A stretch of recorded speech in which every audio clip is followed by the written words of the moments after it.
in a case that could determine how much power the president has over independent federal agencies. Lawyers for the Trump administration are defending the president's decision to fire Federal Trade Commission board member Rebecca Slaughter without cause. The case could impact the president's power in firing board members of other agencies like the National Labor Relations Board, the Consumer Product Safety Commission, even the Federal Reserve. Once again, we bring in our legal contributor, James Sample. He's been tracking all the arguments. What do we know so far about the arguments that are being made in this case, James?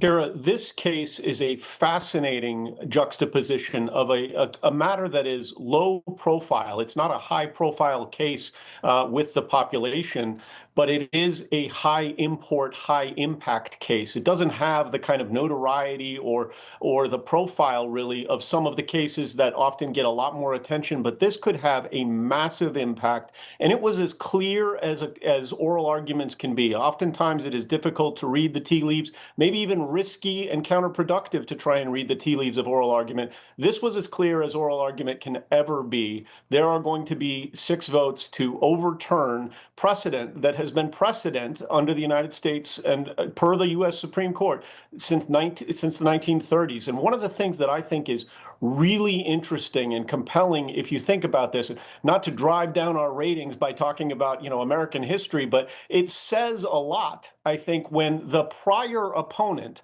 of the for-cause removal provisions that Congress put in place here was Franklin Delano Roosevelt. He lost 9-0 in the Supreme Court, arguing that limiting his power would mean that he would have not any power really to establish the New Deal programs that he established. Now, the polar diametrical political opposite, Donald Trump, is making that same argument 90 years later. And it appears quite likely that that argument is going to succeed. So either they were both wrong or they were both right and Congress was wrong. But this is going to be a major, major shift in the way American government is structured. We need to know our history to understand how we're moving forward. So we do need to give that to our viewers, James, and you're the perfect one to do that. All right. Do we have any indication of where the justices stand on the president's authority to fire board members of independent federal agencies?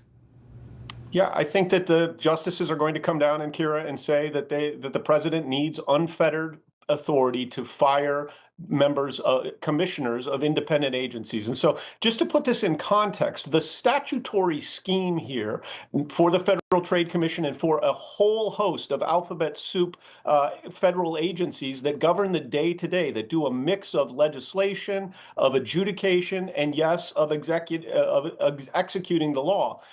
Those agencies are going to be under the thumb of the President of the United States, and not just this president, but the presidents moving forward. And that is going to mark a dramatic shift because while presidents already have a modicum of control, these are commissioners who historically and up until now have served for fixed terms of years. So each president, from whichever party he or she is from, would get to appoint a certain number of commissioners, but never would have the ability to appoint all of the commissioners who make all of the decisions. The risk and the reason that Congress structured things this way was the concern that individual presidents who wielded unchecked, unfettered power to fire commissioners would put short-term political interests ahead of long-term national interest. So I had a chance to speak with Rebecca Slaughter back in September, actually. Here's part of what she told me, James. People are going to wake up and find that the institutions of government that protected them in times of trouble in the past aren't there the way they've been. And that's even more so if the president is allowed to remove commissioners at independent agencies. So what's the norm been up until now when it comes to a president removing someone like Rebecca Slaughter from her job at the FTC? The norm up until now has been that a president could only remove a commissioner for, and I'm quoting here, inefficiency, neglect of duty, or malfeasance in office. That, end quote. Now what that's going to be replaced with is complete and total political loyalty. So the argument today, and you heard Justice Ketanji Brown Jackson really emphasize this point in an exchange that was about as impassioned as things get in the Supreme Court. She was saying, look, Congress made a deliberate choice to give some of the authority to experts, to medical experts, to scientists, to PhDs.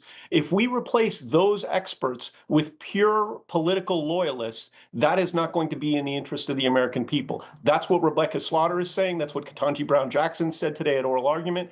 But I think that argument, which has succeeded for the last 90 years, is about to die. James Sample, always great to have you, James. Thank you. Thank you. Putting it to Putin, Ukrainian President Volodymyr Zelensky calling for collective pressure on Russia now as he meets with European